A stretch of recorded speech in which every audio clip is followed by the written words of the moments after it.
Sarah Bennett's hands shook as she crumpled the letter, tears freezing on her cheeks in the bitter Montana wind. The train had left an hour ago. The platform stood empty. No one had come. Again. She pressed her fist against her mouth, trying to swallow the sob clawing up her throat, when small footsteps crunched through the snow behind her. A child's voice, clear as a bell. "Miss, why are you crying? Did somebody hurt you?" Before we begin, if stories of second chances and found families touch your heart, subscribe to Wild West Love Stories.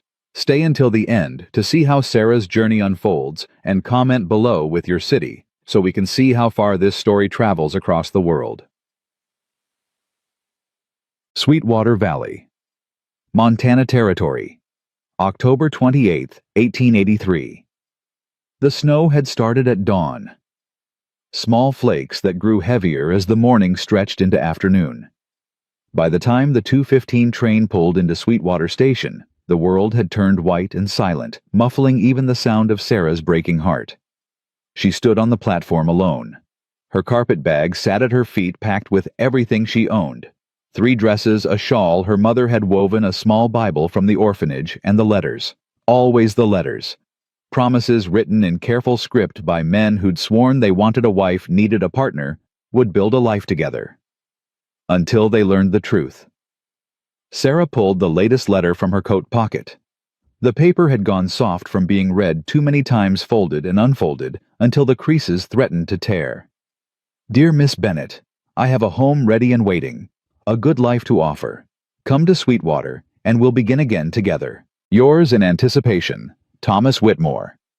She'd memorized every word during the 3-day train journey, had imagined his face, his voice, the home he'd described, had let herself hope one more foolish time.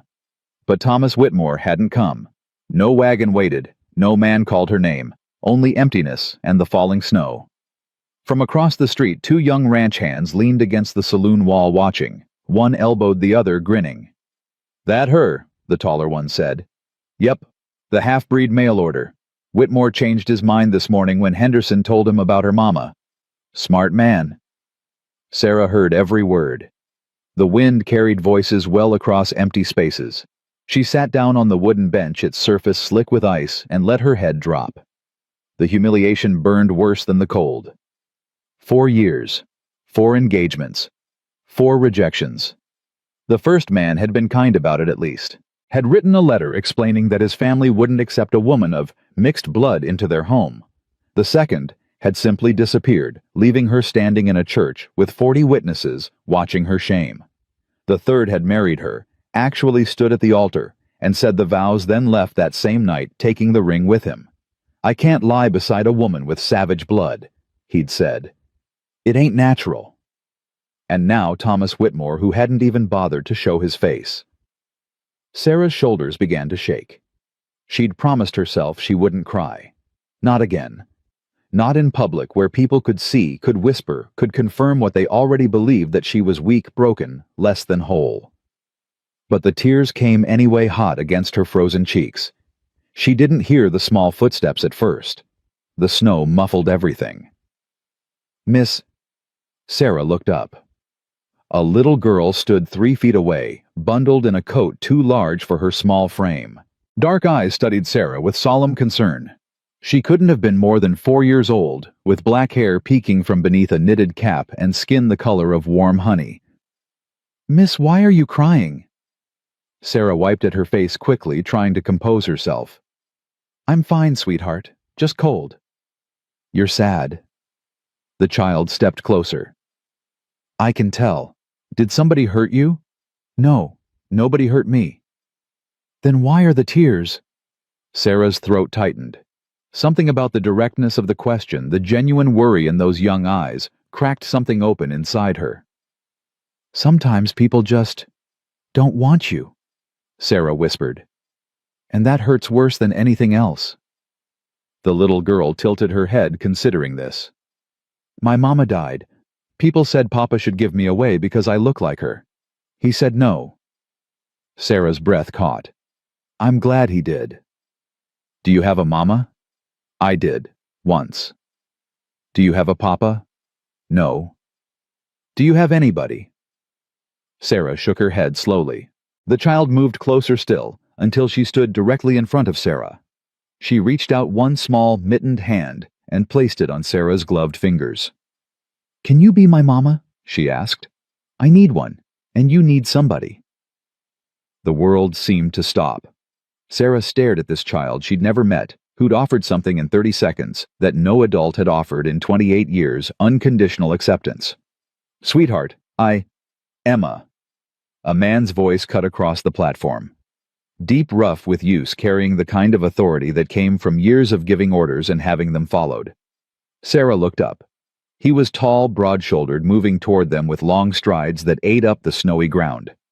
Dark hair showed beneath a worn hat, and his face had the weathered look of someone who'd spent most of his life outdoors.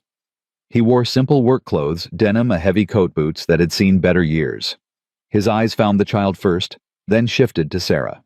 They were brown, almost black, and deeply tired. "Emma, what did I tell you about wandering off?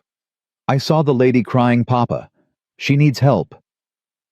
The man stopped a few feet away. His gaze moved from Sarah's tear-stained face to the carpet bag at her feet to the letter still clutched in her hand. Something flickered across his expression. Recognition maybe, or pity. "You're the one Whitmore was supposed to meet."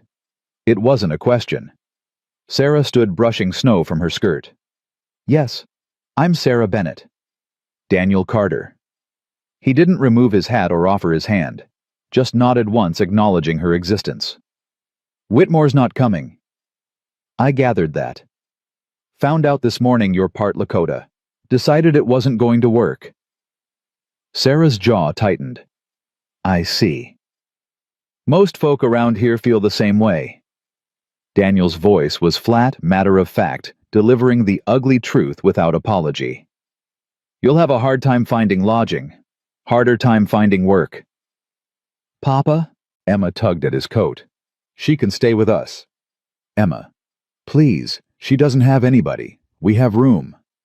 Daniel looked down at his daughter. Something soft moved across his face there, and gone so quickly Sarah almost missed it. "It's not that simple." "Why not?" "Because—" He stopped, looked at Sarah again. "You got anywhere else to go?" Sarah lifted her chin. "I'll manage." "That's not what I asked." "No," Sarah admitted. "I don't." The wind picked up, driving snow sideways across the platform. Emma shivered, pressing closer to her father's leg. Daniel was quiet for a long moment. Then he sighed, a sound like a man making a decision he'd probably regret. "I've got a cabin about 3 miles north. Small, basic. But it's warm and there's food." He shifted his weight. "You can stay the night, get your bearings. Figure out what comes next." Sarah studied him carefully. "Why would you help me?" "Because my daughter asked me to." Daniel reached down, lifted Emma into his arms. "And because leaving somebody to freeze on a train platform ain't something I can walk away from."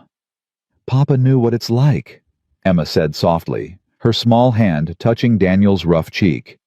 "When nobody wants you." Daniel's expression closed off immediately. "Get your bag." Sarah hesitated. Every instinct screamed caution. She knew nothing about this man, except that he had a kind daughter and was willing to offer shelter to a stranger. That could mean genuine charity, or something far worse. But the alternative was staying here in a town where Thomas Whitmore had already spread word about her tainted blood. Where the boarding house would turn her away and the saloon girls would laugh. She picked up her bag. "Thank you, Mr. Carter." "Don't thank me yet." He turned, heading toward a wagon hitched at the far end of the platform. "You might not like what you find." They walked in silence through the falling snow. Emma nestled against her father's chest, peeking over his shoulder at Sarah with curious eyes. Sarah followed a few steps behind, watching the way Daniel moved, careful, deliberate, like a man who'd learned not to waste motion. The wagon was old, but well-maintained. Daniel set Emma on the bench, then took Sarah's bag and stowed it in the back without being asked. He offered his hand to help her up. Sarah took it. His palm was calloused warm despite the cold, and he held her hand only as long as necessary before releasing it and walking around to the driver's side. "It's a rough ride," he said, gathering the reins. "Roads are bad this time of year." "I've had rougher." He glanced at her sideways. "I expect you have." They rolled out of town slowly, the wagon wheels crunching through fresh snow. Emma hummed something soft and tuneless between them. Sarah kept her hands folded in her lap, watching the landscape slide past pine trees, heavy with white distant mountains disappearing into gray sky, the occasional ranch house with smoke rising from its chimney. "Mr. Carter," she said after several minutes, "I need to know something." "What's that? Why did you really offer to help me the truth?" Daniel didn't answer right away. His hands were steady on the reins, his eyes fixed on the road ahead. Finally, "Because 14 months ago my wife died. Left me alone with Emma, and I didn't know how to raise a daughter by myself. People in town said I should give her to the orphanage. Said a half-Apache girl needed a woman's influence, and I couldn't provide that." Sarah's breath caught. "I told them no," Daniel continued. "Told them she was mine and I'd die before I let anybody take her. But I understood what they meant. Emma needed more than I could give." He looked at Sarah, then direct and unflinching. "When I saw you on that platform, saw how those boys were treating you, I remembered how it felt to have people look at my daughter like she was less than human." "So this is pity?" "No." His voice was firm. "This is knowing what it costs to be unwanted, and choosing not to let it happen to somebody else if I can help it." Silence settled between them again. But it felt different now. Less awkward, more understanding. Emma broke it. "Are you going to stay forever?" she asked Sarah, her voice hopeful. "Emma," Daniel started. "I don't know, sweetheart," Sarah said gently. "I don't know what's going to happen next. But you'll stay tonight." "Yes, tonight." "Good." Emma smiled, a bright, unguarded thing that made Sarah's chest ache. "I can show you my rocks. I collect pretty ones." "I'd like that very much."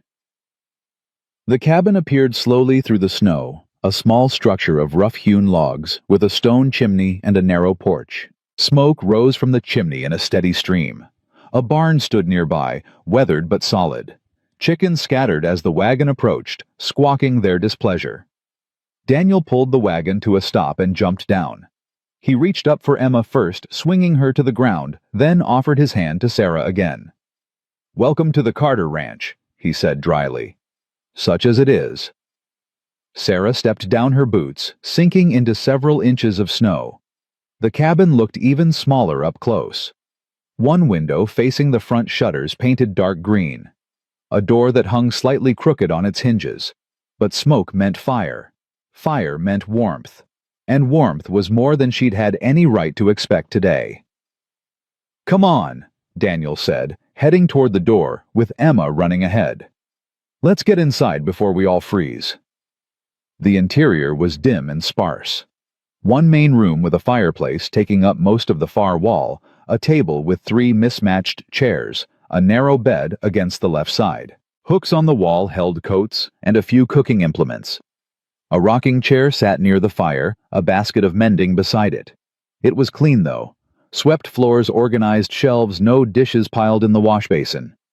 "There's only one bed," Daniel said, hanging his hat on a hook. "But I've got blankets. You can sleep there tonight. I'll take the floor." "Mr. Carter, I can't." "Yes, you can. It's decided." He moved to the fireplace, stirred the pot hanging over the flames. "Stew's been cooking since this morning. Should be ready soon." Emma had already scrambled up onto the bed, digging through a small wooden box. "Look, Miss Sarah, my rocks." Sarah set her bag down and crossed to the bed. Emma held out her treasures, one by one, smooth river stones, pieces of quartz, a chunk of fool's gold that caught the firelight. "These are beautiful," Sarah said softly. "Mama helped me find them. Before she—" Emma's voice trailed off.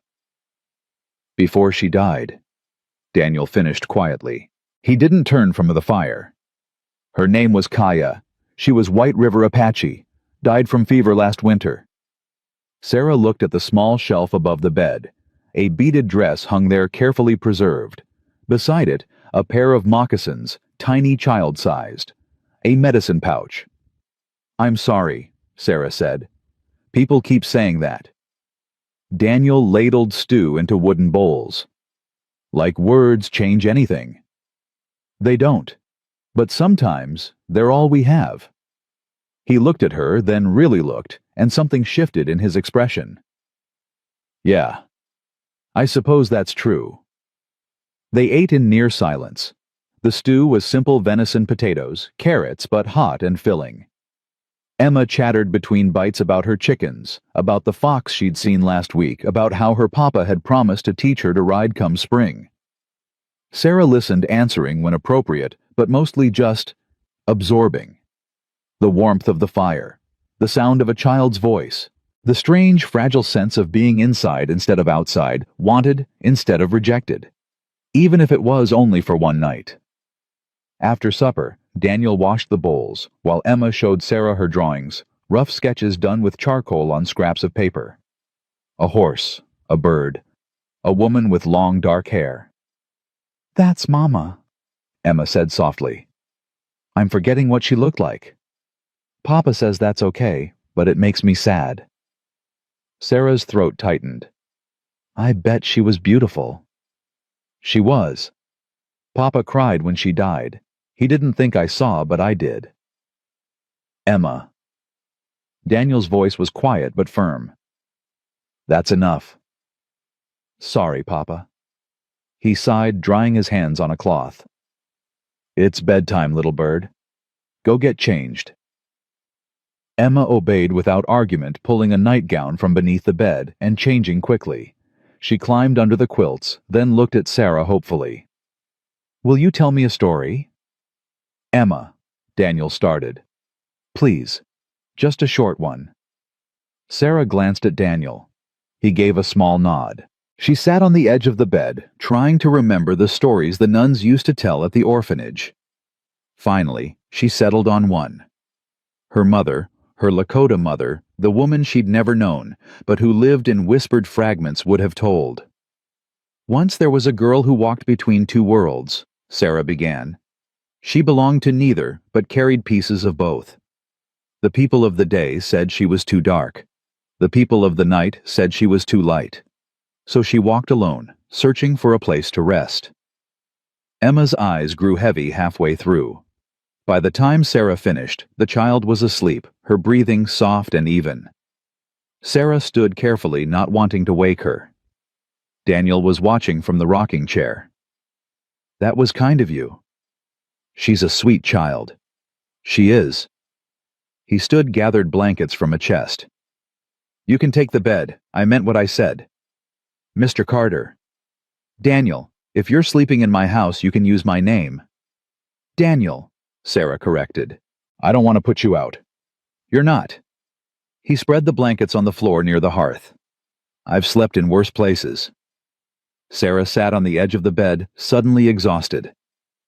The day's events crashed over her all at once. The train, the empty platform, Thomas Whitmore's absence, the cruel laughter, Emma's question, this strange cabin in the middle of nowhere, with a widowed rancher and his half-Apache daughter. Sarah. She looked up. Daniel stood by the fire, backlit by the flames, his expression unreadable. "I don't know what you're running from," he said. "And I won't ask. But you should know folks around here don't take kindly to people like us. Mixed bloods outsiders, anybody who doesn't fit their idea of proper. If you stay longer than tonight, it won't be easy." "Nothing in my life has been easy, Daniel." He nodded slowly. "Fair enough." "Why are you telling me this?" "Because Emma's already attached to you." His jaw tightened. "And when you leave, it's going to hurt her. So if you're planning to go, it'd be better to do it tomorrow before she gets any more ideas about you staying." Sarah looked at the sleeping child curled beneath the quilts, with her dark hair spread across the pillow. "Can you be my mama?" "What if I wanted to stay?" Sarah asked quietly. "Just for a few days. To figure things out." Daniel was silent for a long moment. "Then you'd be welcome," he said finally. But don't do it for me. And don't do it because you feel sorry for Emma. Only stay if it's what you actually want.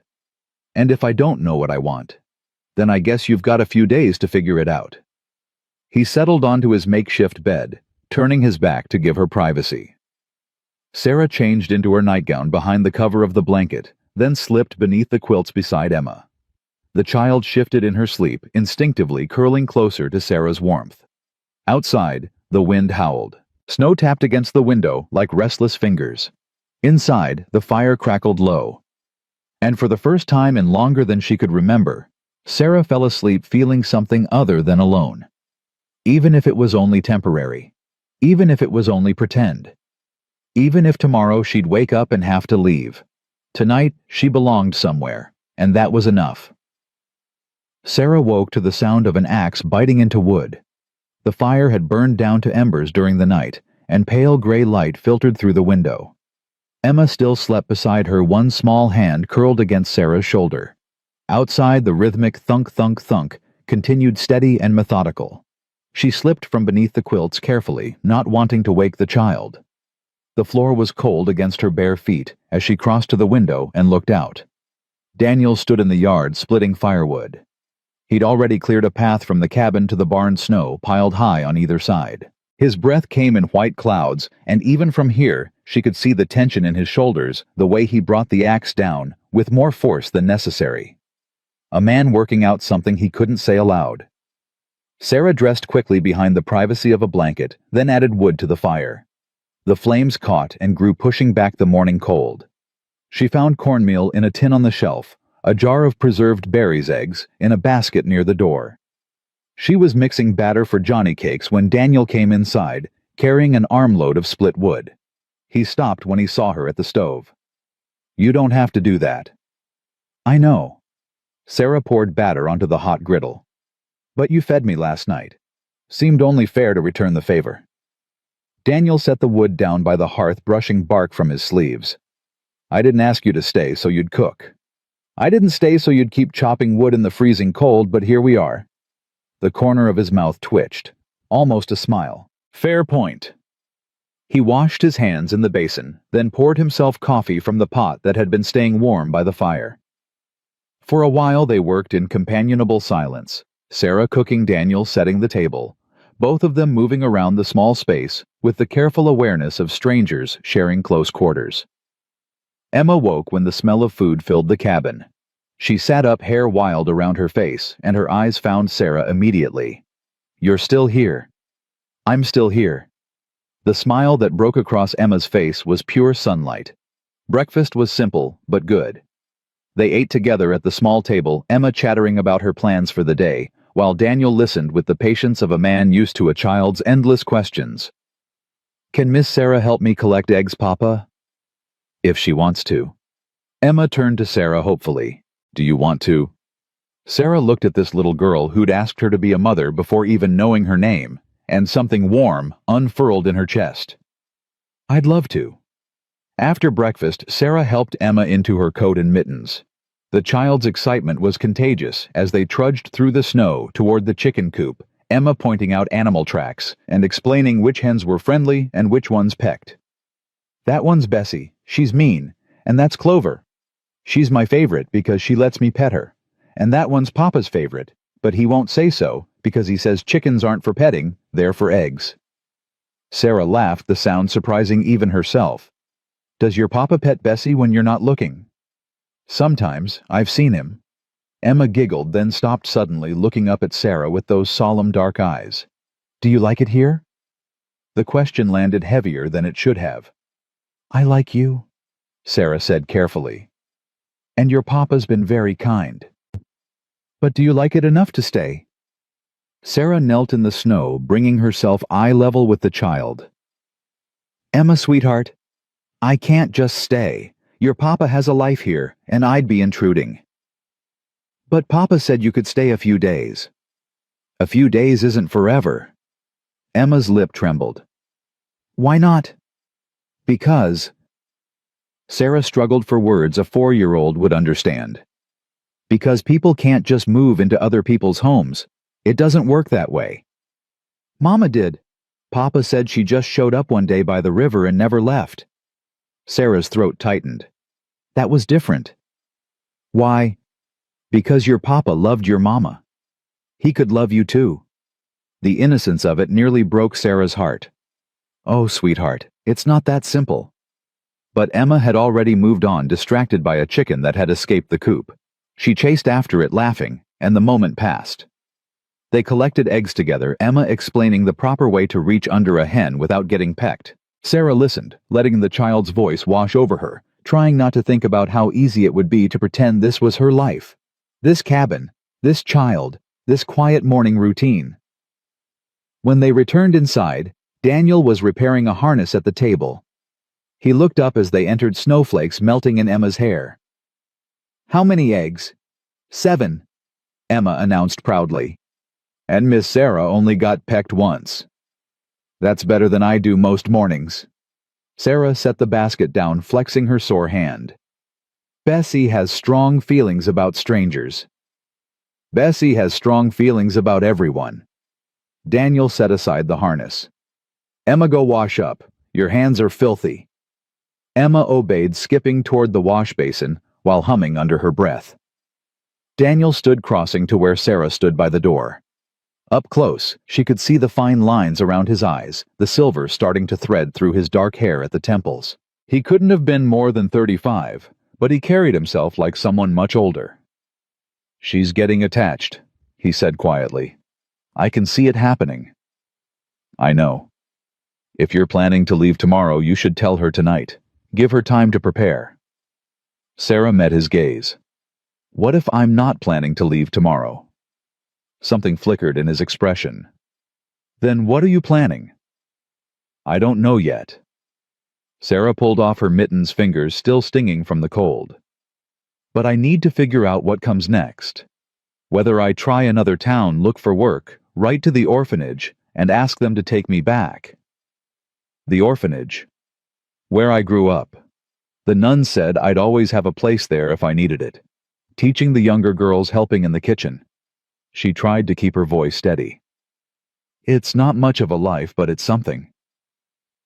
Daniel was quiet for a moment. Then, what about staying here, just for a while? Until you figure things out.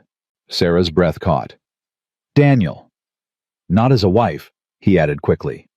Not as anything except someone who needs a place to stay. I could use help around the ranch. Emma needs someone during the day when I'm working. And you need time to make a real plan, not just run blindly to the next disaster. You don't know me. No.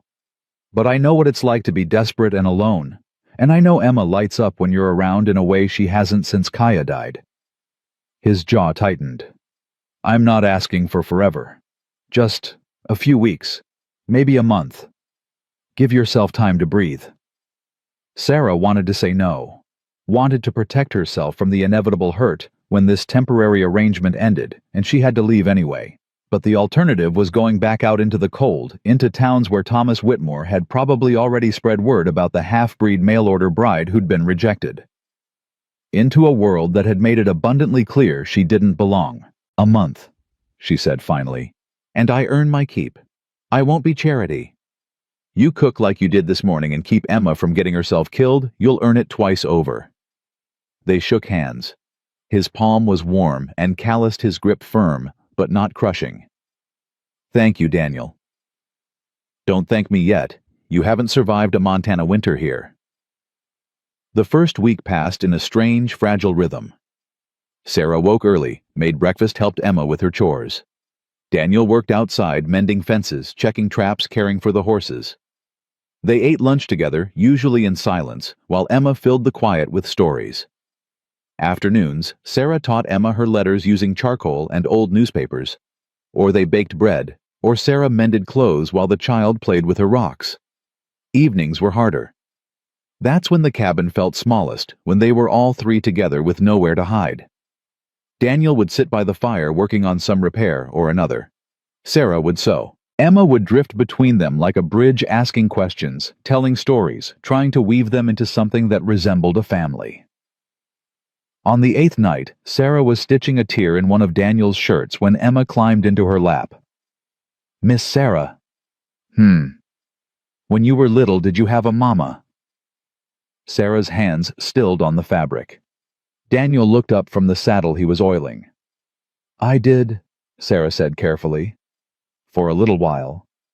What happened to her? She died when I was born. But there was a woman at the orphanage who took care of me, Sister Margaret. She was kind. Did she love you? Sarah's throat tightened. I think so. In her way. Emma was quiet for a moment, her small fingers tracing the pattern on Sarah's skirt. Do you miss her? Every day. I miss my mama every day too. Emma's voice was small. Sometimes I can't remember her face anymore. Just pieces. Her hands. Her voice singing. But not her face. Sarah looked at Daniel. His expression had gone carefully blank, but his knuckles were white where he gripped the saddle. That's normal, sweetheart, Sarah said gently. When people leave us sometimes the memories fade. But that doesn't mean they weren't real. Doesn't mean they didn't matter. Papa says Mama's watching from the stars. I'm sure she is. Do you think she likes you? The question caught Sarah off guard. What? Mama, do you think she likes that you're here, taking care of me? Sarah glanced at Daniel again. He'd set down the saddle, his full attention on this conversation now.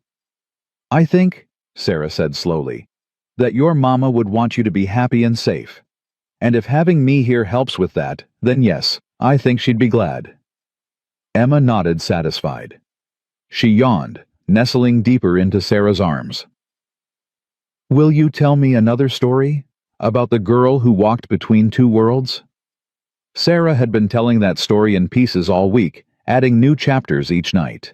Emma never tired of it. Once, Sarah began, her voice soft. The girl came to a village at the edge of a great forest. The people there were afraid of her because she was different. They whispered behind their hands and turned away when she approached. Emma fell asleep before the story ended. Sarah carried her to the bed, tucked the quilts around her small body, brushed dark hair from her forehead. When she turned back, Daniel was watching her. You're good with her. She's easy to love. Not for everyone. He stood crossing to the window. Snow had started falling again, thick flakes drifting past the glass. Most folks in town cross the street when they see us coming. They don't say it to my face, but I hear the whispers. Half-breed, savage's daughter. Should have been left with her mother's people. Sarah moved to stand beside him. People fear what they don't understand. And do you fear it? Fear what? This. He gestured vaguely. Mixed blood, walking between worlds like your story, never quite belonging anywhere. Sarah was quiet for a long moment, watching the snowfall. I don't fear it, she said finally. I am it. My father was Irish, a railroad worker who thought my mother was beautiful enough to take but not human enough to marry. My mother was Lakota.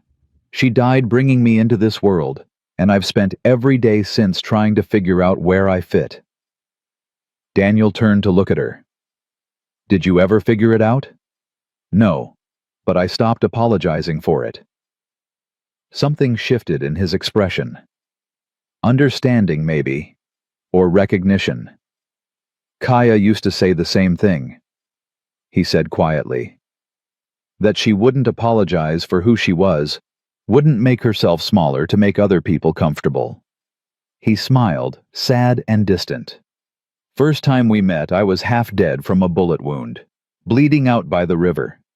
She found me, dragged me to her camp, spent 3 days nursing me back to life. What happened then? I fell in love with her. Simple. Direct. Didn't matter that we couldn't speak the same language. Didn't matter that my family disowned me when I brought her home. Didn't matter that the town treated her like she was less than the horses. His voice roughened. She was the strongest person I ever knew. And when she died... He trailed off, jaw tight. Sarah waited. When she died. Daniel continued. I didn't think I'd survive it. Emma was barely 3. I didn't know how to braid hair or sing lullabies or answer the 1,000 questions she asked every day. I just Existed. Went through the motions. Kept her alive. You did more than that. You kept her safe. Loved. That's everything. Maybe. He looked at Emma sleeping peacefully across the room. But she needed more than I could give. Still does. The words hung between them, heavy with implication. Sarah knew what he was really saying. What he couldn't quite bring himself to ask. Daniel. I'm not asking you to stay forever, he said quickly. I know that's not what this is. But while you're here, if you could just be there for her, the way Kaya would have been, just for a little while. Sarah's chest ached. I can do that. Thank you. They stood in silence, watching the snow accumulate on the windowsill. Outside, the world turned white and quiet. Inside, something unspoken settled between them. Not love, not yet, but the beginning of trust.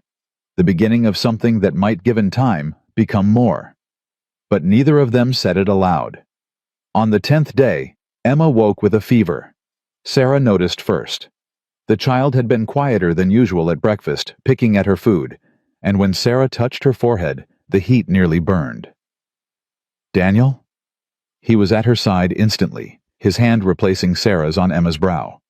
His face went pale. No, not again. It's probably just a cold, Sarah said, trying to keep her voice calm. Children get fevers all the time? That's what I thought with Kaya. His hand shook. Just a fever.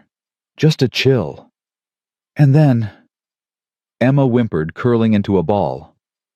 Papa, I don't feel good. Daniel scooped her up, carried her to the bed, his movements jerky with panic. We need to get her to town. Find the doctor. Daniel, listen to me. Sarah gripped his arm. The roads are barely passable. It'll take hours to get there and she's burning up now. We need to bring the fever down here. I don't know how, but I do. He looked at her desperate and terrified. My father, Sarah said quietly, was a medicine man among the Lakota.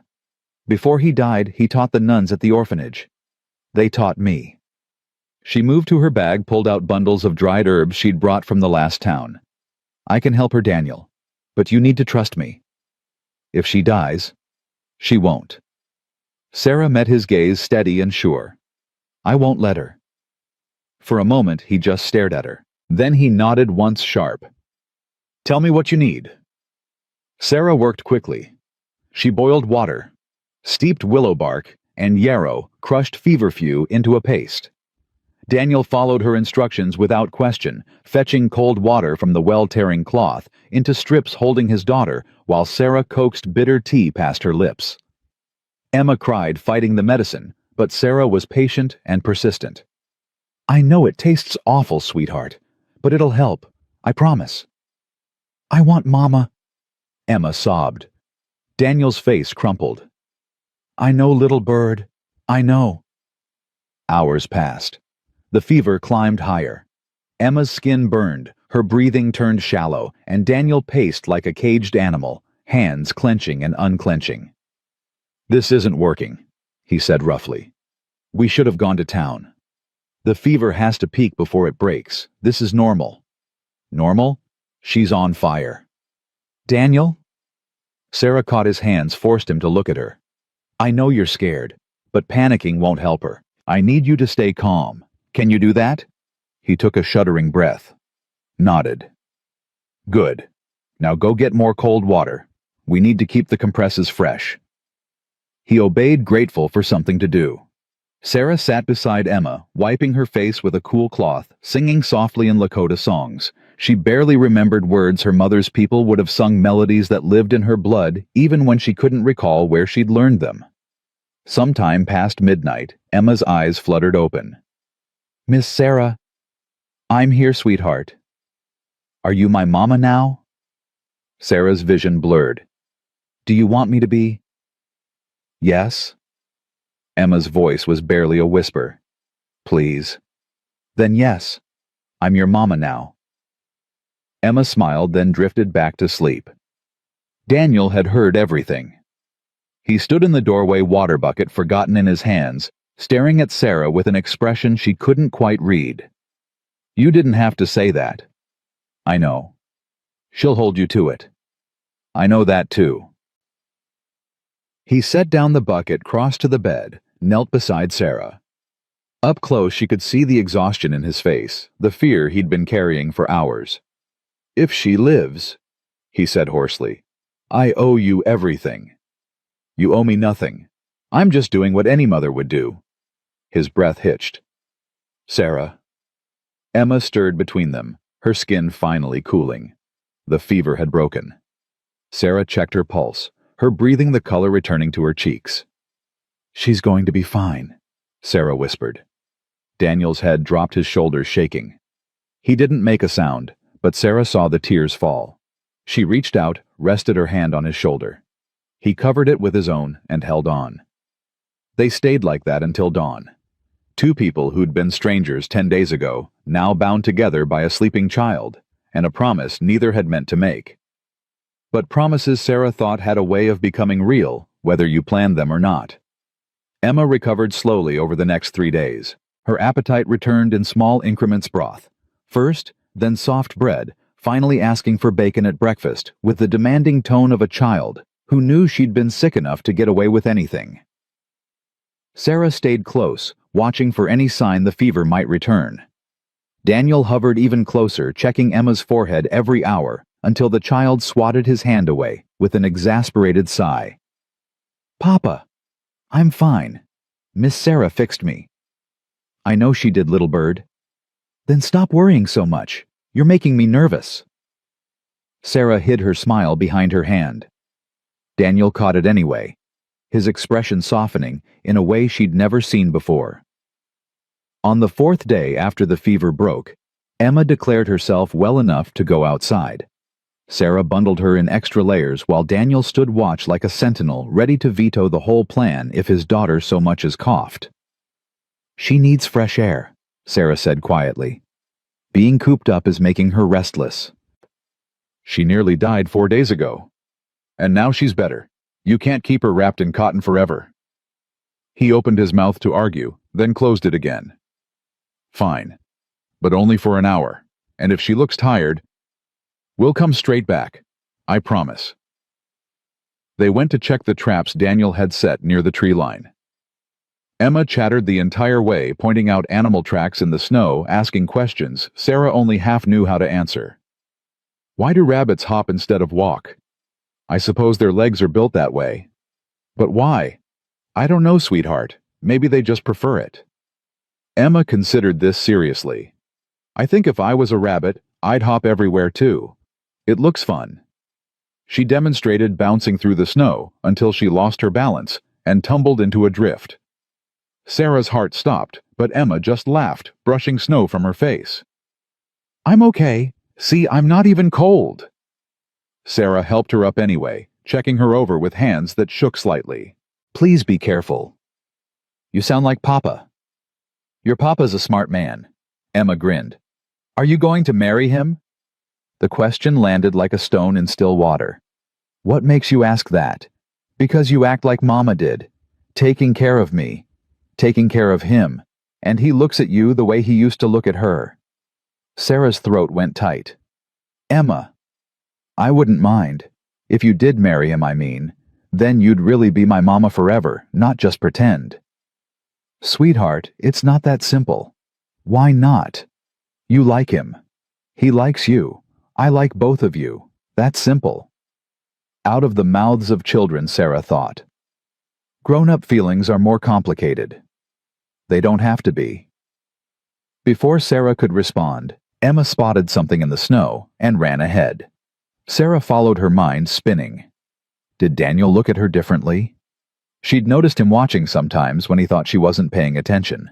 Noticed how his hand lingered when he passed her something at the table. Noticed the way his voice softened when he said her name. But noticing wasn't the same as understanding. And understanding wasn't the same as wanting. Was it? They returned to the cabin to find a horse tied outside. A stranger's horse, well-groomed and expensive-looking, with saddlebags that marked its owner as someone of means. Daniel stood on the porch, his posture rigid. A man Sarah didn't recognize faced him, dressed in fine clothes that looked absurd against the rough backdrop of the ranch tailored coat. Polished boots, a hat that had never seen real work. "Papa," Emma called out. Both men turned. The stranger's eyes found Emma first, then shifted to Sarah. His lip curled with something that might have been disgust. "So, it's true," the stranger said. "You've taken in another squaw to raise the half-breed." Daniel's hand moved to the knife at his belt. "Watch your mouth, Whitmore." Sarah's blood ran cold. Whitmore. Thomas Whitmore. The man who was supposed to meet her at the train station. The man who'd left her standing in the snow. "Miss Bennet." Whitmore's voice dripped false courtesy. "I apologize for not meeting you as planned.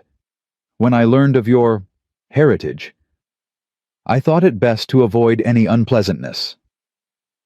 By leaving her stranded, Daniel's voice was dangerously quiet. "Real noble of you.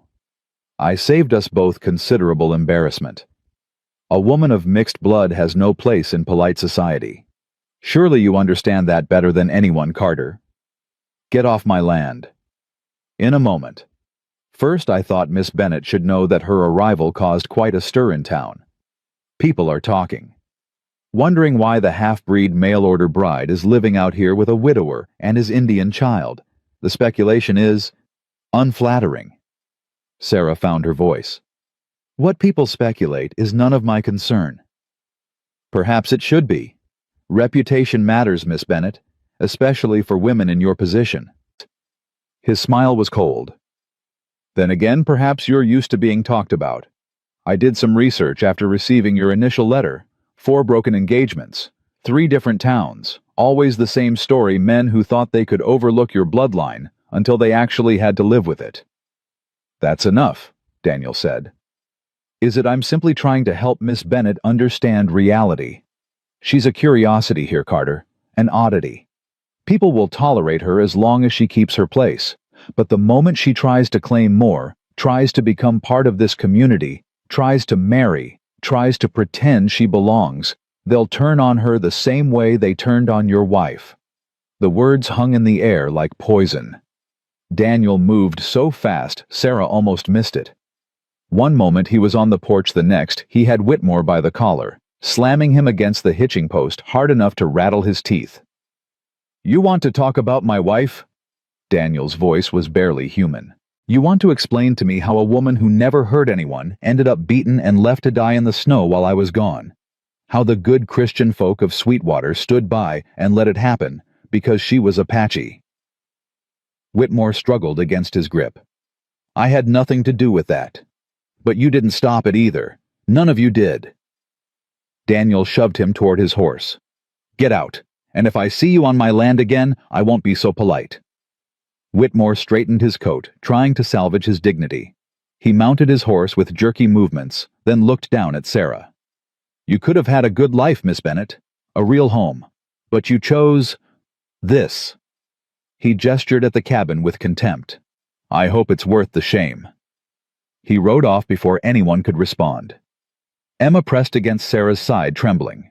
Sarah wrapped an arm around her, automatically holding her close while watching Daniel's back. His shoulders heaved with each breath, hands clenched so tight his knuckles had gone white. "Daniel, take Emma inside. Daniel, please.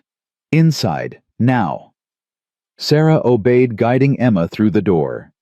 The child was crying silently, the way children did when they'd learned that making noise only made things worse. "It's all right, sweetheart. Your papa's just upset." That man was mean. Yes, he was. Is it true? What he said about Mama? Sarah's heart broke. She knelt in front of Emma, taking the child's small face in her hands. "Your Mama was brave and beautiful and strong. And sometimes people fear strength in others. They fear what they don't understand, so they hurt it. Did they hurt her because of me? Because I'm half? Oh, sweetheart, no. They hurt her because they were cruel. That's not your fault. It's never been your fault." Emma threw her arms around Sarah's neck, sobbing properly now. Sarah held her rocking slightly, making the soft shushing sounds mothers had made since the beginning of time. The door opened. Daniel stood in the doorway, snow dusting his shoulders. He looked hollowed out like something vital had been carved from his chest. "Emma, go wash your face. Then bed." "But it's not even dark yet." "Bed." His tone left no room for argument. Emma obeyed, casting worried glances back at both adults as she went to the wash basin. Sarah stood slowly. "Daniel, don't. We need to talk about this." "There's nothing to talk about. Whitmore's a bastard. We knew that already. He's spreading rumors. Let him."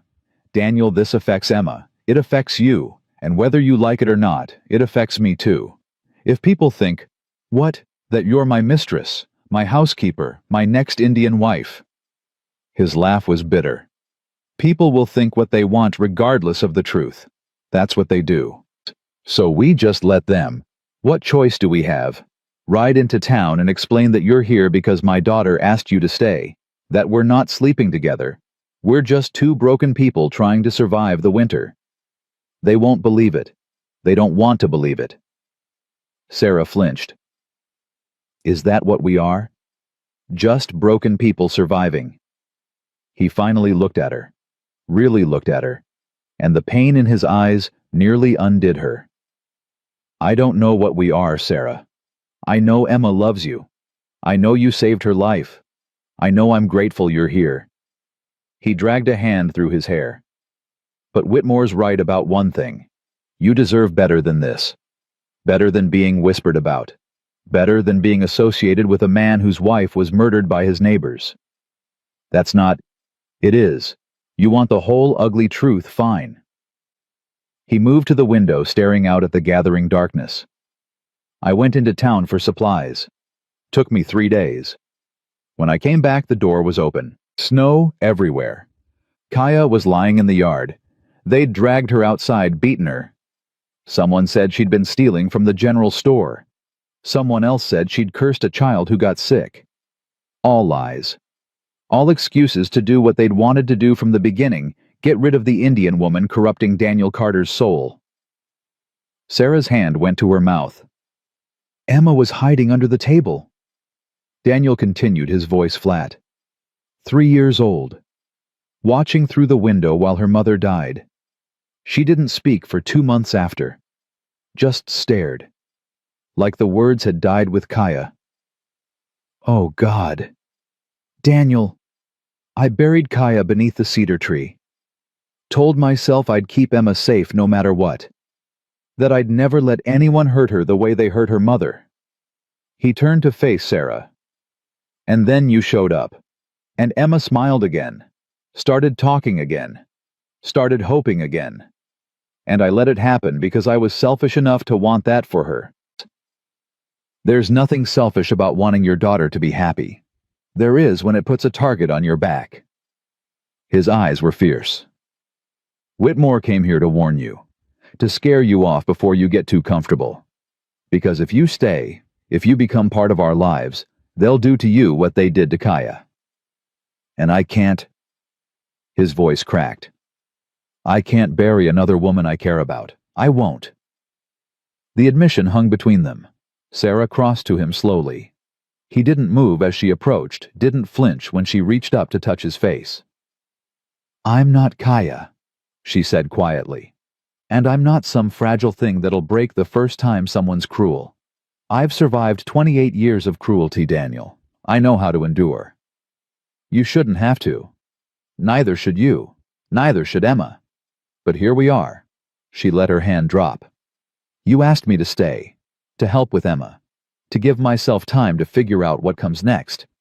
Well, I'm still figuring, but I won't be scared off by Thomas Whitmore or anyone else who thinks I don't belong.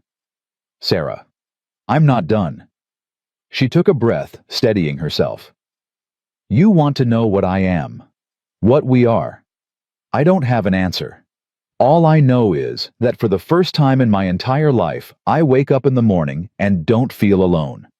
I look at Emma and see a future instead of just emptiness. I look at you and see... She stopped, realizing she'd gone too far. Daniel's eyes searched hers. See what? Someone who understands, she finished quietly. Someone who knows what it costs to be unwanted. To love someone the world says you shouldn't love. To fight for a place to belong. And is that enough understanding? I don't know. Maybe. She managed a small smile.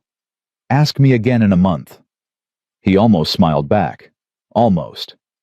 Emma appeared in the doorway dressed in her nightgown, clutching her rag doll. Her eyes were red-rimmed, but dry.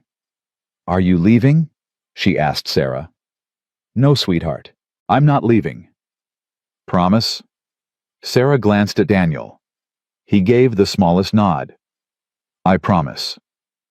Emma ran to her, wrapping small arms around Sarah's waist. Good, because you're my mama now, and mamas don't leave. Sarah held her close, meeting Daniel's gaze over the child's head. Something passed between them. Not quite love, not yet, but the beginning of it. The possibility of it. No, Sarah whispered. Mamas don't leave. That night, Sarah couldn't sleep. She lay in the dark, listening to Emma's soft breathing beside her Daniel's quiet movements as he added wood to the fire. Finally, she gave up and slipped from bed. Daniel looked up as she approached, wordless question in his eyes. Can't sleep, she said. Me neither. They sat together by the fire, the only sound the crackle of burning wood. Outside, wind howled through the trees. Inside, warmth. Tell me about her, Sarah said softly. About Kaya. Not how she died. How she lived. Daniel was quiet so long Sarah thought he wouldn't answer. Then, she laughed at everything, even things that weren't funny. Especially things that weren't funny. He stared into the flames. First time I brought her to town, some woman said something cruel. Kaya just laughed. Told me in Apache that the woman's face looked like dried meat left too long in the sun. The woman didn't know what Kaya said, but she knew she was being mocked. Made her angrier than any insult in English would have. Sarah found herself smiling. She sounds remarkable. She was. Stubborn as hell too. Refused to speak English for the first year. Said if I wanted to talk to her I'd learn her language. So I did. Do you still speak it? Some. I teach Emma words, songs, stories Kaya used to tell. His voice roughened. It's all I have left of her. That and our daughter. That's not nothing, Daniel. That's everything. He looked at her, then the firelight casting shadows across his face. Why did you really stay? And don't say it was for Emma or because you needed time. What's the real reason? Sarah considered lying, considered deflecting. But something about the late hour and the intimacy of the firelight demanded honesty. Because when Emma asked me to be her mama, it was the first time anyone ever wanted me for something other than what I could give them or how I could serve them. She just wanted me. And I realized I'd spent my whole life waiting for someone to just want me. Not in spite of who I am, just me. And now I'm terrified, she admitted. Because wanting something is dangerous. It means you can lose it. And I've lost everything before. I don't know if I can survive losing this too. Daniel shifted closer. Not touching, but near enough that she could feel his warmth. I know that fear, he said. I live with it every day. Every time Emma runs outside. Every time she gets too close to the horses. Every time someone from town looks at her the wrong way. I'm terrified I'll lose her the way I lost Kaya. But you keep going. Because what's the alternative? Lock her inside forever, teach her to be afraid of living. He shook his head. Kaya would have hated that. She used to say fear is just love that hasn't learned to fight yet. Sarah's throat tightened. She was right. They sat in silence, shoulders almost touching, watching the fire burn down to embers. Neither moved to add more wood. Neither wanted to break the spell of this moment, this fragile, honest thing growing between them. Sarah. Yes. I meant what I said earlier. About caring. About not wanting to bury another woman. He paused.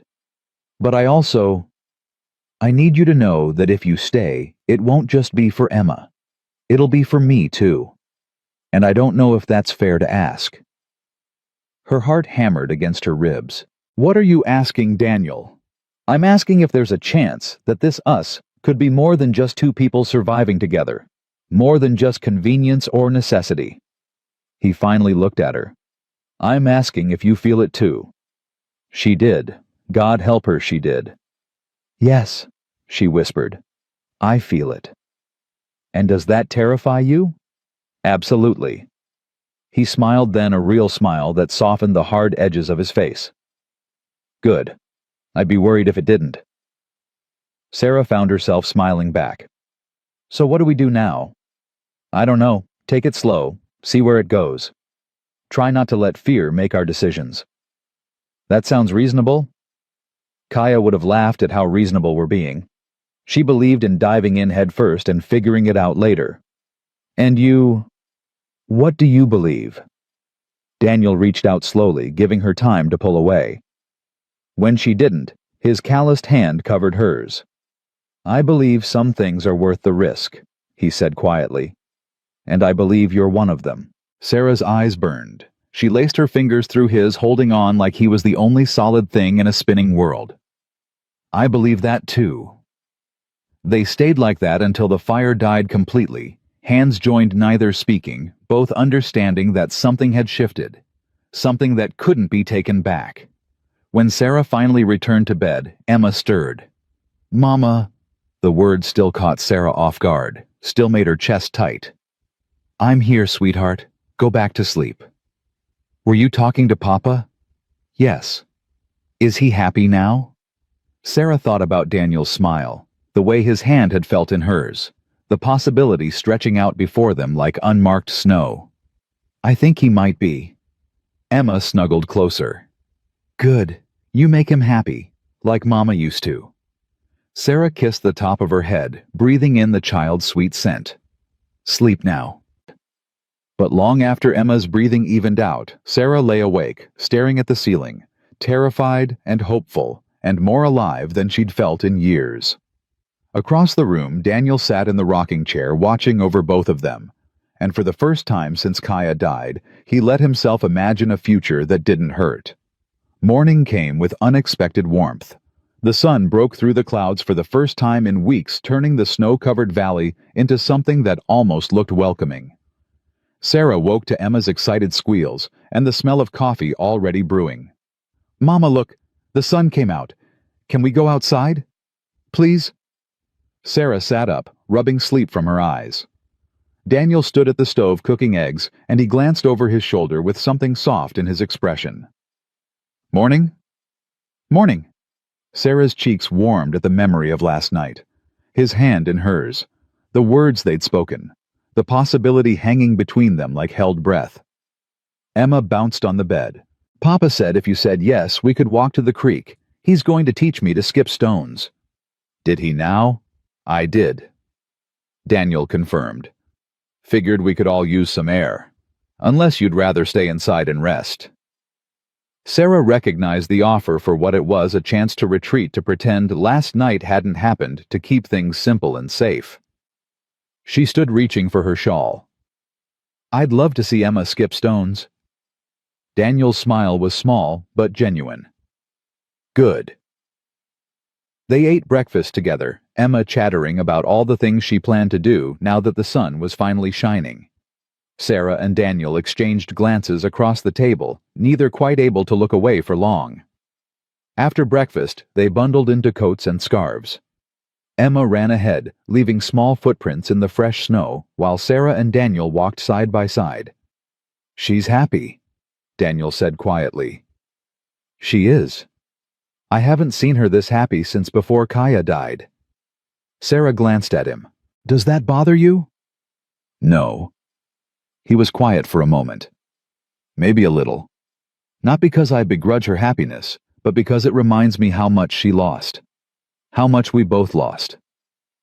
Loving someone new doesn't erase the person who came before. Kaya used to say something similar, that the heart doesn't replace love, it just grows bigger to hold more of it." She was wise. She was. Daniel's hand brushed against Sarah's. "I think she'd like you." "I hope so." They reached the creek where the water still ran despite the cold, moving swift and clear over smooth stones. Emma immediately began collecting rocks, testing their weight, trying to mimic the motion Daniel showed her. "Like this, Papa." "Almost. Keep your wrist loose. Let the stone do the work." Sarah watched them together, father teaching daughter, both of them silhouetted against the bright snow. Something ached in her chest, not pain exactly, but the sweet hurt of wanting something so badly it frightened her. "Your turn," Daniel said, offering her a smooth stone. "I don't know how." "I'll teach you." He moved behind her, positioning her arm, his chest warm against her back. "See that flat spot in the water? Aim just past it. And when you throw, flick your wrist like this." His hand guided hers through the motion. Sarah was acutely aware of how close he stood, the smell of wood smoke and leather, the roughness of his calloused palm. "Now try." She threw. The stone skipped once, then sank. Emma clapped. "You did it, Mama." "Barely. Better than my first try," Daniel said. "I sank 6 stones before I managed even one skip." They spent the next hour by the creek, all 3 of them throwing stones and laughing when they sank, or cheering when they skipped. Emma managed 3 skips on her best throw and crowed with victory. For a while, Sarah let herself pretend this was her real life. That she belonged here with this man and this child. That tomorrow wouldn't bring new challenges, new threats, new reasons to leave. But reality had a way of intruding. They were walking back to the cabin when Emma stopped, suddenly pointing at the trail ahead. "Papa, someone's coming." Daniel tensed immediately. His hand moved to Sarah's arm, pulling her and Emma behind him in one smooth motion. 2 riders approached through the snow. As they drew closer, Sarah recognized them, the ranch hands who'd been laughing at her that first day at the train station. They reined in their horses a few yards away. The taller one tipped his hat mockingly. "Carter, heard you were harboring the mail-order bride Whitmore rejected." "What I do on my own land ain't your concern, Stevens." "It is when it affects the whole town. Whitmore's been talking. Says the woman's living in sin with you. Says the child's being raised by another squaw just like the last one." Daniel's voice went deadly quiet. "Get off my land. We're just passing along a message from the town council. They want the woman gone. Say she's a bad influence." "The town council can go to hell." Stevens laughed. "Figured you'd say that. That's why they sent us with a proposal. You got 3 choices, Carter. Send the woman packing, marry her proper, and make it legitimate, or face consequences." "What kind of consequences?" The second rider spoke up. "Kind where folks stop buying your horses, stop trading with you, make it real hard to survive out here alone." Sarah stepped forward before Daniel could respond. "I'll leave." "Sarah," Daniel started. "No, this is my fault. I won't let you and Emma suffer because of me." Stevens grinned. "Smart woman. Knew she'd see reason." "Like hell," Daniel said. "Nobody's going anywhere." "Then you're choosing the hard way." "I'm choosing my own damn life. And if the town council has a problem with that, they can come tell me themselves instead of sending boys to do their dirty work." Stevens's expression darkened. "You're making a mistake, Carter." "Won't be my first. Now get gone before I forget my manners." The riders exchanged glances, then wheeled their horses around. But before they left, Stevens called back over his shoulder. "Your wife died because she didn't know her place, Carter. Be a shame if history repeated itself." Daniel started forward, but Sarah grabbed his arm. "Don't. They're trying to provoke you. They're threatening you." "I know, but fighting them won't help." He was shaking with fury, but he let her hold him back. They watched the riders disappear into the trees. Emma pressed against Sarah's side. What did they mean about history repeating? Daniel knelt in front of his daughter. "They're just being cruel little bird. Don't pay them any mind." "But why don't they like us?" "Because some people are afraid of anything different, and fear makes them mean." Emma looked at Sarah. "Are you different?" "Yes, sweetheart. Just like you and your papa." "I like being different." Sarah managed a smile despite the fear clawing at her throat. Me too. But as they walked back to the cabin, the writer's words echoed in her mind. Send the woman packing. Marry her proper. Face consequences. 3 choices. None of them simple. That evening, after Emma had fallen asleep, Sarah and Daniel sat at the table in tense silence. The fire crackled, wind rattled the shutters. Everything felt fragile, like glass about to shatter. I should go, Sarah said finally. No. Daniel, they threatened you. Threatened your livelihood. Let them. I don't need the town's business to survive. Yes, you do. You have Emma to think about. You can't just... I can and I will. He leaned forward, eyes intense. I won't let them bully me into sending you away. I won't let them decide who belongs in my life. This isn't about pride. It's exactly about pride and principle, and not letting the same people who killed Kaya dictate my future. His voice roughened. They took her from me once. I'll be damned if I let them take you too. Sarah's breath caught. Daniel. Unless you want to leave, if you're done with this with us, then say so. I won't force you to stay. But don't leave because of fear. Don't let them win that way. I'm not afraid for myself. I'm afraid for Emma. For you. And I'm afraid of waking up one morning and finding you gone. Of Emma asking where you went and not having a good answer. He reached across the table, taking her hand. I'm afraid of losing this before we even figure out what this is. Sarah's eyes burned.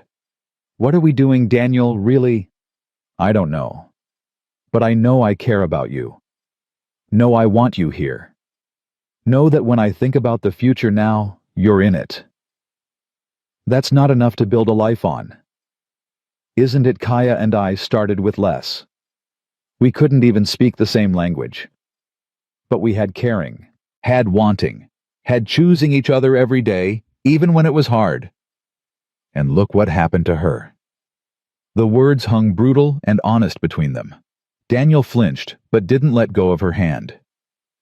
Yeah, look what happened. She died. And it broke me. And I spent 14 months just existing, just surviving, just trying to keep Emma alive. His grip tightened. But then you showed up. And I started living again. Started wanting again. And maybe that's dangerous. Maybe it's stupid. But I'd rather risk the pain than go back to just surviving.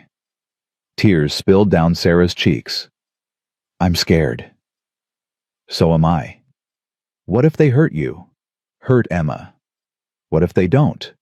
What if we fight and we win and we build something good here? That's a lot of what ifs. Life's nothing but what ifs, Sarah. The question is which ones you're willing to bet on. She looked at their joined hands, his weathered and scarred, hers smaller, but just as marked by hard living. 2 people who'd survived things they shouldn't have survived. 2 people who'd been unwanted, cast aside, told they didn't belong. 2 people who'd found each other anyway. I don't want to leave, she whispered. Then don't. But the town council can go straight to hell. We'll figure it out. How? He was quiet for a moment. Then, we give them what they want. We make it legitimate. Sarah's heart stopped. What are you saying? I'm saying we should get married, for real. Not because they're forcing us, but because it's what I want anyway. He stood still, holding her hand, pulling her to her feet. I know it's fast. Know we barely know each other. But I also know you saved my daughter's life. Know you make her laugh. Know I look for you first thing every morning and last thing every night. And I know that's not nothing. Daniel, I'm not asking you to love me. Not yet. Maybe not ever. But I'm asking you to stay. To let me protect you the only way I know how. To give Emma the mother she's already chosen. To give us a chance to figure out if this thing between us is real or just 2 lonely people finding comfort. Sarah's mind spun. Marriage. To a man she'd known less than a month. To a widower still grieving his first wife. To a father desperate to protect his daughter. Every rational thought screamed no. But her heart whispered yes. I need time to think. Take all the time you need. But Sarah, He cupped her face gently. Know that I'm not asking because I feel obligated. I'm asking because I want to. Because somewhere between that first day at the train station and right now you became important to me. And I don't want to lose you. He kissed her forehead soft and brief, then stepped back. Think about it. Whatever you decide, I'll respect it. He moved to his bedroll by the fire, giving her space.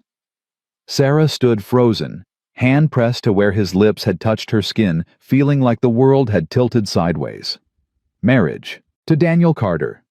To a life she'd never imagined but suddenly couldn't bear to lose. She didn't sleep that night, just lay in the dark beside Emma, turning Daniel's words over and over in her mind. By dawn she'd made her decision. She found him in the barn mucking stalls. He looked up when she entered, hope and fear warring in his expression. I thought about it, Sarah said. And ask me properly. Daniel set down his pitchfork slowly. He crossed to her, stopping close enough that she could see the flecks of gold in his brown eyes. Sarah Bennett, he said quietly, will you marry me? Why should I? Because I'll spend every day trying to make you happy. Because I'll protect you and Emma with my life. Because I'll never take you for granted or make you feel less than whole. He paused. And because I think maybe given time we could love each other. Really love each other. You think maybe... I'm not good with words, but I know what I feel, and I feel more for you than I thought I'd ever feel for anyone again. Sarah stepped closer. What if I said I already love you a little bit, enough to be terrified of it? His breath caught. Then I'd say you're braver than I am. Or more foolish. Maybe both. She reached up, touching his rough cheek. I'll marry you, Daniel Carter. Not because the town council says I should, not because I'm desperate or alone, but because Emma needs a mother, and because you need someone who understands, and because I'd rather fight beside you than run away alone. That's enough. For now, we'll figure out the rest as we go. He pulled her into his arms, holding her like she was something precious and breakable. Sarah let herself lean into his strength, breathing in the scent of hay and leather and home. When? He asked against her hair. Soon. Before I lose my nerve. Before the town council makes good on their threats. That too. They stood together in the barn, while outside the sun climbed higher, and Emma's voice called out, wondering where they'd gone. We should tell her, Sarah said. She's going to be impossible. She's going to be thrilled. They walked back to the cabin hand in hand. Emma sat on the porch step throwing corn to the chickens, but she looked up when they approached. Her eyes went wide. Are you holding hands? We are, Daniel confirmed. Does that mean you're getting married? Sarah knelt in front of her. Would that be all right with you? Emma threw her arms around Sarah's neck so hard they both nearly fell over. Yes. Yes, I told you you'd be my mama forever. Sarah held her close, laughing through tears. Yes, sweetheart, forever. When are you getting married? Daniel crouched beside them. Soon. Maybe next week. We'll go to town, find the Reverend, make it official. Can I wear my good dress? You can wear whatever you want, little bird. Emma pulled back, looking between them with shining eyes. This is the best day ever. Sarah met Daniel's gaze over their daughter's head. He smiled a real smile, unguarded and almost boyish. Yeah, he said softly. I think maybe it is. The next week passed in a blur of preparation. Sarah altered the one good dress she owned, adding lace from an old petticoat. Daniel rode to town to speak with Reverend Walsh, returning with news that the Reverend would perform the ceremony, despite the town council's disapproval. He said any man brave enough to love openly deserves God's blessing, Daniel reported, and any woman willing to fight for family deserves respect. He sounds like a good man. He is. One of the few left in Sweetwater. Emma helped Sarah practice braiding her hair, chattering about how beautiful the wedding would be. Her excitement was infectious, driving away some of Sarah's lingering doubts. But the night before they were meant to ride to town, those doubts came rushing back. Sarah stood on the porch, watching stars emerge in the darkening sky. Daniel joined her 2 cups of coffee in his hands. "Nervous?" he asked. "Terrified?" "Me too." "Really? I'm marrying a woman I've known less than a month. A woman I've never even kissed properly. A woman who could still change her mind and leave." He sipped his coffee. "Yeah, I'm terrified." "I won't leave." "I know. But the fear doesn't care about logic." They stood in comfortable silence, shoulders touching. "Daniel, after we're married, where will I sleep?" The question hung between them. "Wherever you want," he said finally. "We can add a partition to the cabin, give you privacy, or—" He trailed off. Or we can figure it out together, like everything else." Sarah's cheeks warmed. "That's not much of an answer." "It's the only honest one I've got. I won't push you, Sarah. Won't expect anything just because we speak vows. This marriage can be whatever we need it to be." "And what do you need?" He looked at her, then eyes dark and serious. "I need you safe. Need Emma happy. Need to know that when I wake up tomorrow, and the next day, and the day after that, you'll still be here. That's all. For now. And later. Later maybe I'll need more. Maybe you will too. But we'll cross that bridge when we come to it." Sarah nodded, understanding and grateful for his patience. "I should sleep," she said. "Big day tomorrow." "Sarah." She turned back. "Thank you," Daniel said quietly. "For saying yes. For staying. For choosing us. Thank you for asking." She went inside, leaving him on the porch with his coffee and his thoughts. Tomorrow, she'd become Sarah Carter. Tomorrow, everything would change. Tomorrow, she'd finally belong somewhere. And if her hands shook as she lay down to sleep, if her heart raced with equal parts fear and hope, if tears dampened her pillow well, that was between her and the darkness. Emma stirred beside her. "Mama?" "I'm here, sweetheart." "Are you happy?" Sarah thought about Daniel's proposal, about his rough hands and gentle eyes, about the way he looked at Emma like she was his entire world, about how he'd offered Sarah a place in that world without asking her to be anything other than herself. "Yes," she whispered. "I'm happy." "Good. Me too." Emma drifted back to sleep, her small hand finding Sarah's beneath the covers. And Sarah lay awake until dawn, holding her daughter's hand and trying to believe that tomorrow wouldn't end in heartbreak. But deep down in the part of her that had survived 4 rejections and 28 years of being unwanted, she knew better than to trust in happy endings. Tomorrow would bring joy or sorrow. Tomorrow would make her Sarah Carter or leave her Sarah Bennett forever. Tomorrow would either save her or break her completely. And all she could do was wait for sunrise and hope that this time, this one-time love would be enough. Dawn broke cold and clear. Sarah dressed in her altered gown with shaking hands, Emma bouncing around the cabin like an overexcited puppy. "You look beautiful, Mama. Like a princess." "I look like a woman in an old dress with new lace." "Same thing," Emma insisted. Daniel appeared in the doorway, freshly shaved, wearing clothes Sarah had never seen before. Dark trousers, a pressed shirt, a vest that looked almost new. He stopped when he saw her and something flickered across his face. "You look like I'm about to make either the best or worst decision of my life. I was going to say beautiful, but that works too." They loaded into the wagon in nervous silence. The ride to town felt both endless and far too short. Emma chattered the entire way, oblivious to the tension radiating between the 2 adults. Sweetwater came into view, smoke rising from chimneys, people moving along the main street. Sarah's stomach clenched.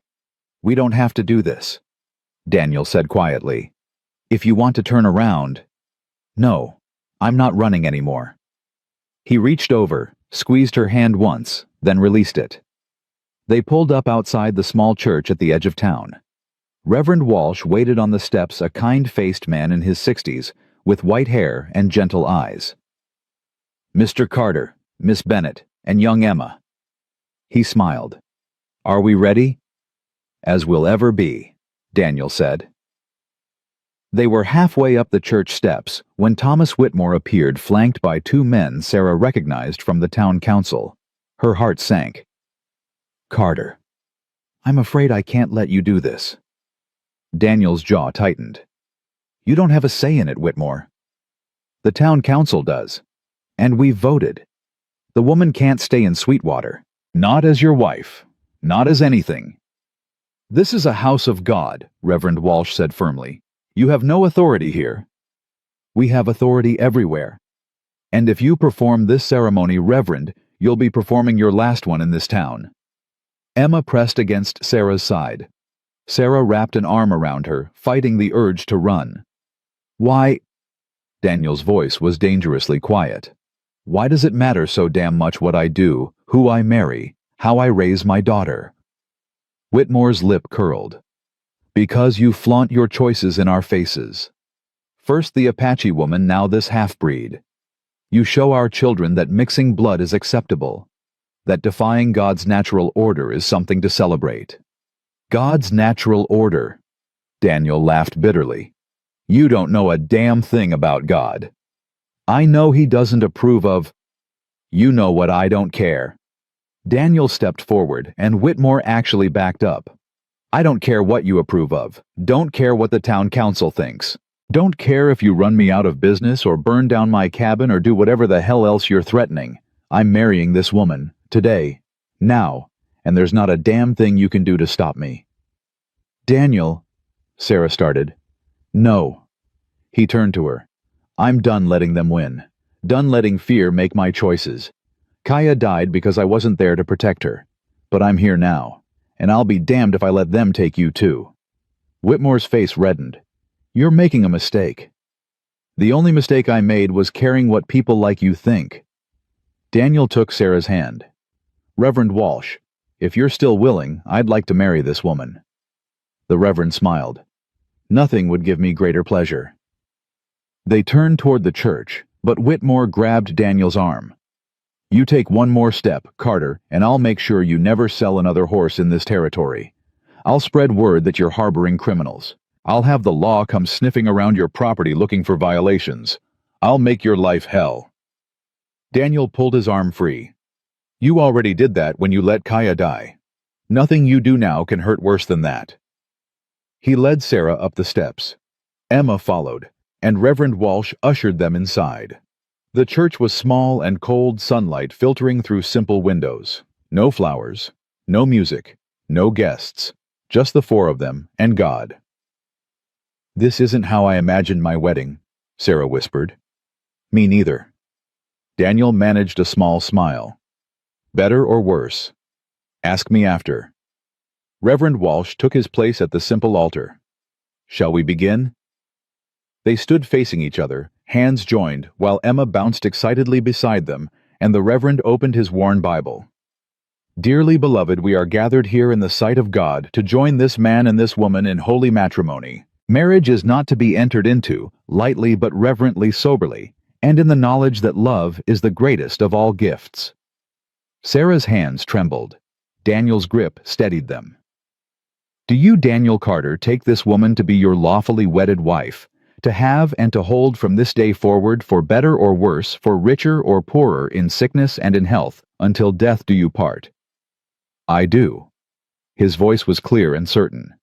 "And do you, Sarah Bennett, take this man to be your lawfully wedded husband, to have and to hold from this day forward, for better or worse, for richer or poorer, in sickness and in health, until death do you part?" Sarah looked at Daniel, really looked at him, saw the fear he was trying to hide, saw the hope he was trying not to feel, saw a man who'd lost everything and was somehow brave enough to try again. "I do." "Then by the power vested in me by God and the territory of Montana, I now pronounce you husband and wife." Reverend Walsh smiled. "You may kiss your bride." Daniel hesitated. They hadn't discussed this part. Sarah made the decision for both of them. She rose on her toes and pressed her lips to his brief, chaste but real. When she pulled back, his eyes were dark and unreadable.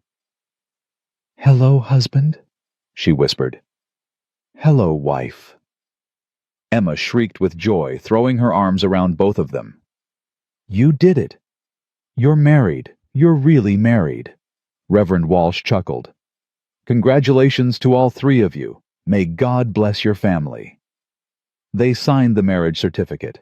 Daniel's handwriting rough but legible. Sarah's surprisingly elegant, despite her shaking hands. Emma insisted on signing too, her name a crooked scrawl at the bottom. "There," Daniel said, straightening. "It's done, legal and binding." "No going back now," Sarah agreed. "Would you want to—" She thought about Thomas Whitmore waiting outside, about the town council's threats, about everything that could still go wrong. "No," she said honestly. "I wouldn't." They stepped out of the church together. Whitmore still waited, arms crossed, jaw tight with fury. "You're fools," he spat. "Both of you."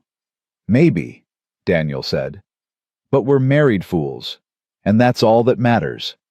He helped Sarah into the wagon, lifted Emma up, then climbed onto the driver's seat. Before snapping the reins, he looked at Whitmore one last time. "You know what the difference is between you and me? I loved a woman the world said I shouldn't love, and when she died, I found the courage to love again. You're so busy hating people for being different that you'll never know what love actually feels like." He paused. "I pity you." They rode out of town in silence, Whitmore's shouted threats fading behind them. Emma fell asleep against Sarah's shoulder halfway home. Sarah stroked her hair absently, watching the landscape roll past. "You all right?" Daniel asked. "I just married a man I barely know, defied a town council, and made enemies I can't afford. How do you think I am? Honestly, I have no idea." She laughed despite herself. "Me neither." They pulled up to the cabin as afternoon shadows lengthened. Daniel carried Emma inside and laid her on the bed without waking her. Sarah stood in the doorway, suddenly uncertain. This was her home now, her family, her life. "Sarah." She turned. Daniel stood by the fire, still in his wedding clothes, looking as lost as she felt. "What happens now?" she asked. "I don't know. I've never done this before, not like this. You were married before. That was different. Kaya and I knew we loved each other.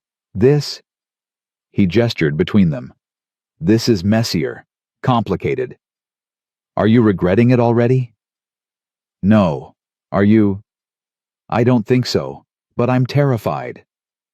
"Of what?" Sarah moved closer. "Of wanting this too much. Of letting myself believe it's real. Of waking up one day and finding out it was all a mistake." Daniel closed the distance between them. He cupped her face gently, thumbs brushing her cheekbones. "It's real, Sarah. Maybe it's not perfect. Maybe it's not what either of us imagined. But it's real." "How do you know?" "Because I'm scared too, and I don't get scared unless something matters." She leaned into his touch, letting her eyes close.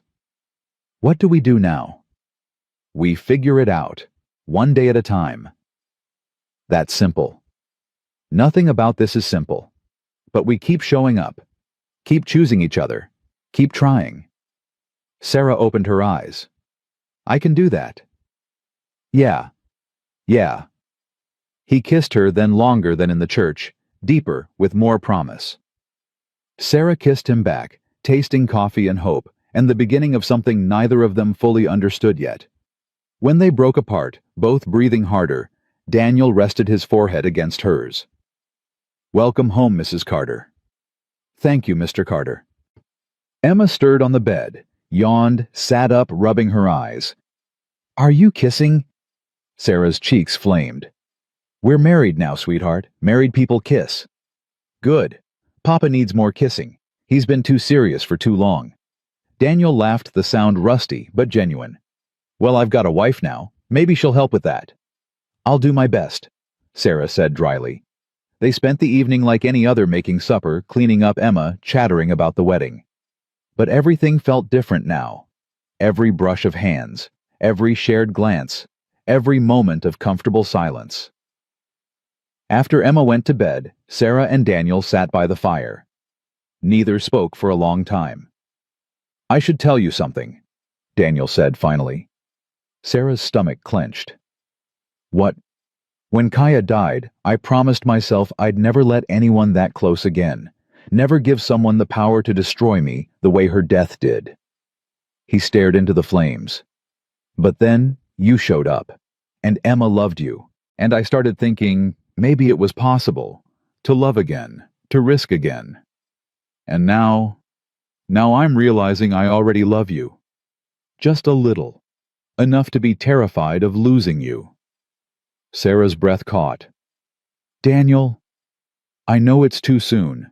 Know you might not feel the same.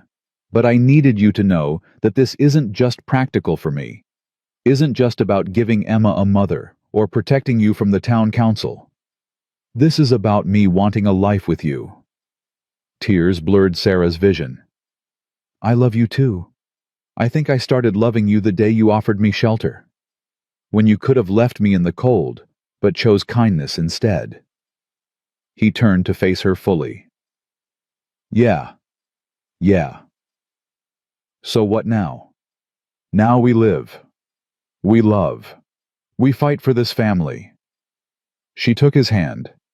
"And we don't let fear win. No more running. No more running." He pulled her into his arms, holding her like she was something precious he'd thought he'd lost forever. Sarah held him back just as tightly, feeling the steady beat of his heart against her cheek. They stayed like that until the fire burned low, neither wanting to break the spell of this moment. Finally, Daniel pulled back. "It's late. You should sleep. Wherever you want." Sarah looked at the narrow bed where Emma slept, then at Daniel's bedroll by the fire, then back at him. "I want to sleep beside my husband," she said quietly. Something flared in his eyes. "You sure?" "I'm sure." They moved Emma gently to one side, giving them room. Sarah lay down still in her wedding dress, suddenly shy. Daniel settled beside her, leaving space between them. "Good night, Sarah." "Good night, Daniel." But neither slept. They lay in the dark, acutely aware of each other until Sarah finally rolled over and rested her head on his chest. His arm came around her immediately. "Better," he murmured. "Much." "Sarah." Thank you. For saying yes. For staying. For all of it." "Thank you for asking." They drifted off together, three people who'd been broken separately, now healing together, one day at a time. Winter deepened over the next weeks. Snow piled higher. Temperatures dropped. But inside the cabin, warmth grew.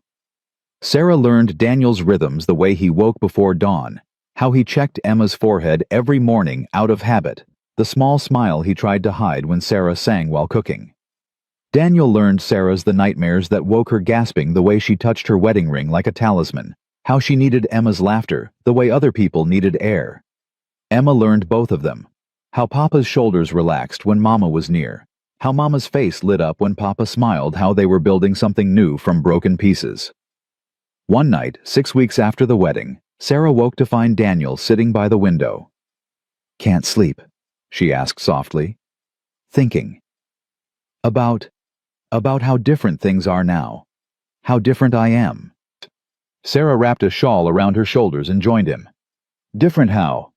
Kaya's been gone 14 months. For most of that time I just existed, went through motions, kept Emma alive but didn't really live." He looked at Sarah. "Then you showed up, and suddenly I wanted things again. Morning coffee with someone who understands. Emma's laughter. A future that doesn't ache. Is that bad? No, but it feels disloyal somehow, like I'm betraying Kaya's memory by being happy." Sarah took his hand. "Kaya would want you happy, would want Emma happy. Love doesn't demand endless grief, Daniel. It asks us to keep living." "How do you know?" "Because that's what my mother would have wanted for me. To live fully, love deeply, not spend my life apologizing for existing." He was quiet for a moment. Then, "You're wiser than you look." "Is that a compliment?" "The best one I've got at 2 in the morning." She laughed softly, and he pulled her close. "I'm glad you stayed," he whispered against her hair. "I'm glad you asked." Spring came slowly melting snow, revealing brown earth and the first brave shoots of green. Emma celebrated her 5th birthday with a cake Sarah baked and a carved horse Daniel made. The child ran circles around the cabin, shrieking with joy. "Best birthday ever," she announced, "because I have a mama and a papa." Sarah and Daniel exchanged glances across the table, both thinking the same thing: how close they'd come to never having this. In late April, Sarah realized she'd missed her monthly bleeding. She said nothing for 2 weeks, afraid to hope. But when the nausea started, she couldn't hide it anymore. Daniel found her retching behind the cabin one morning. "Sarah." She wiped her mouth, embarrassed. "I'm fine. Just something I ate." "You're pregnant." It wasn't a question. "I think so. Yes." He stared at her expression, unreadable. Sarah's stomach churned, and not from morning sickness. "Say something," she whispered. "I'm going to be a father again." "You're already a father. You know what I mean."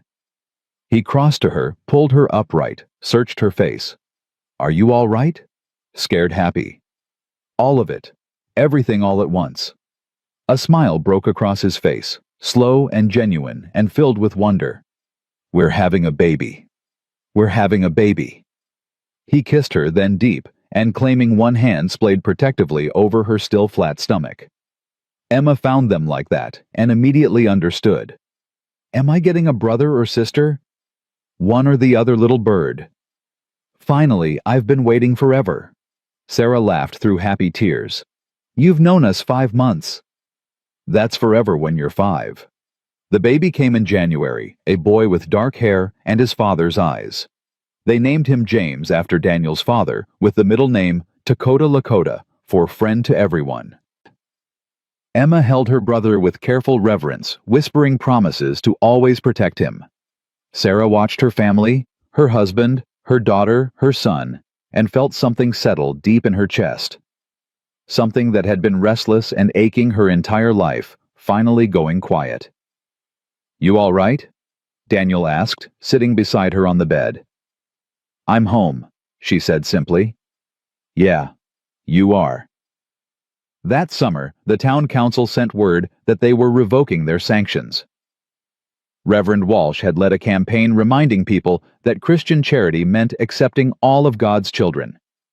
It hadn't changed everyone's minds, but enough people had softened that Sarah could walk through Sweetwater without whispers following.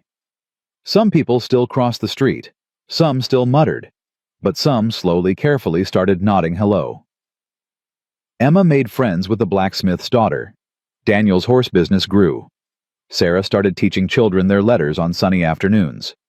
They built a life, not perfect, not without struggle, but theirs. One evening, 2 years after that first day at the train station, Sarah stood on the porch watching the sunset paint the sky orange and gold. Emma chased fireflies in the meadow. James toddled after her on unsteady legs. Daniel chopped wood for the winter, the steady rhythm of the axe a familiar comfort. "Mama," Emma called. "Come catch fireflies with us." Sarah smiled. "I'm coming." She stepped off the porch, Daniel catching her hand as she passed. "Hey. Hey yourself. You happy?" "Ridiculously so." "Good." He kissed her knuckles. "Me too." She joined her children in the meadow, all 3 of them laughing as fireflies danced around them like tiny stars. Daniel watched from the porch, his family whole and safe, and sent up a silent thank you to the wife he'd lost and the wife he'd found. Both had taught him the same lesson: love wasn't about perfection. It was about showing up, about choosing each other, about fighting for belonging even when the world said you didn't deserve it. Sarah caught a firefly in her cupped hands, showed it to James, then released it back into the twilight. Just like her caught, treasured, then set free to shine. She was no longer the mail-order bride no one wanted. She was Sarah Carter. Wife. Mother, teacher, fighter. She was home. She was loved. She was enough. And nothing, not the past, not prejudice, not fear, could take that away. Because she'd finally learned the most important truth. You don't need everyone to choose you. You just need the right people to choose you back.